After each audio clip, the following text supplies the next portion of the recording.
Okay. Hello, Brendon. Nice to have you here in Young Studio virtually this time. Would you like to introduce yourself briefly? Yes, great. Thank you, Isla.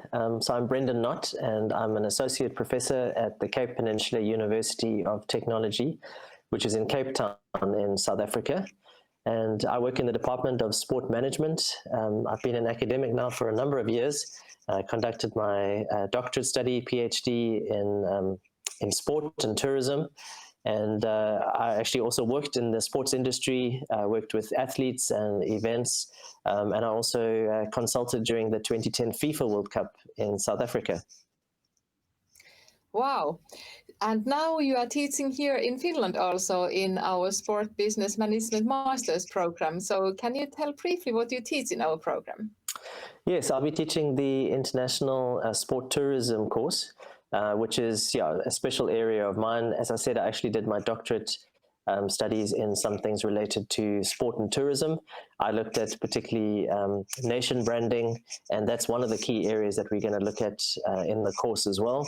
We'll look at things like place branding, globalization, digitalization, sustainability, legacy. All of these are really just key things that are affecting most of the industry of sport, but especially within sport and tourism. And then, yes, I think these days as well, we really need to have a look at some of the issues affecting health and travel, and especially as it relates to safety and the issues in society as well. So, a very interesting subject that I'm really looking forward to delivering again with the students of next year. It's always changing, always developing. There's always something new, so we can't get tired of it.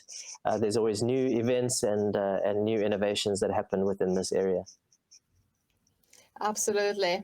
And since you teach sport tourism management, what would you say are the biggest or current interesting trends in sport tourism industry? Yeah, I think firstly we have to just look at what is happening these days within the global economy.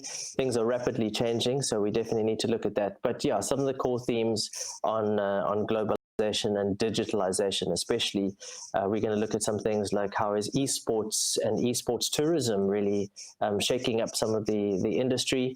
We're going to look at the leisure market as well, adventure and extreme sports and the tourism associated with that. And as definitely as tourists, I guess their spending patterns or their behavior patterns are changing around the world. And so what we do through this course is actually to open up the sports students' eyes to more of the tourism industry, and to really just to broaden their horizon and open up maybe new potential parts of the industry that they could work in one day. Oh, that sounds very interesting.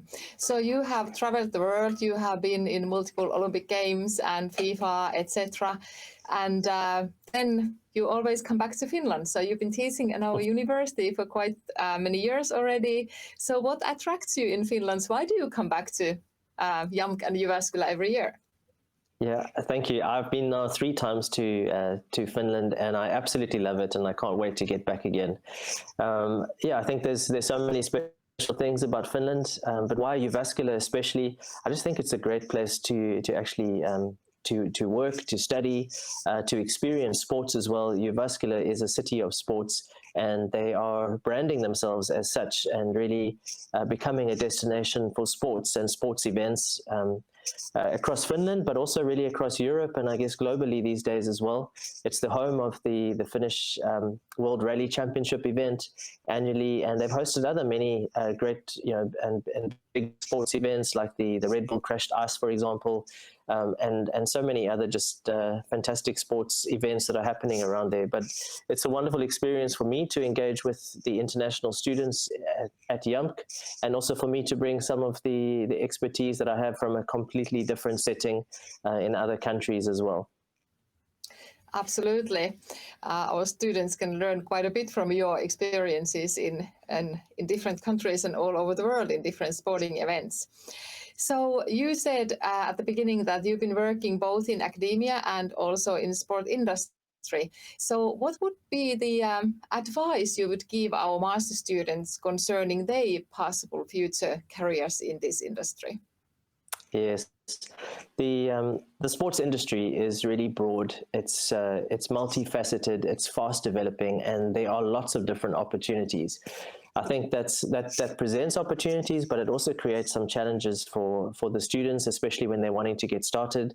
There's not really just one clear career path and track that they can climb the corporate ladder on. So my advice really is to find your mark, to find the area within the sports industry where you are passionate about, but also where you have the skills and the expertise and maybe just the personality and the flair where you can really make a difference yourself. So, discovering more about yourself while you're actually studying further, taking the wide variety of courses that are offered through the Young Masters course to learn more about the different aspects of the industry, and then to really figure out where is your place, where's the part that you really fit in, and where you can really make a global difference. So what do you think, what would be your next big sporting event that you will attend or participate maybe? Yeah, well, I think the next big one is Tokyo Olympics, which has been delayed a year, but I'm really looking forward to that. And I hope there'll be many other sports events taking place again very soon, and we'll get back to the full global calendar of sports events, even if it does look slightly different for the next period. Great. Thank you so much for being with us today, Brendon.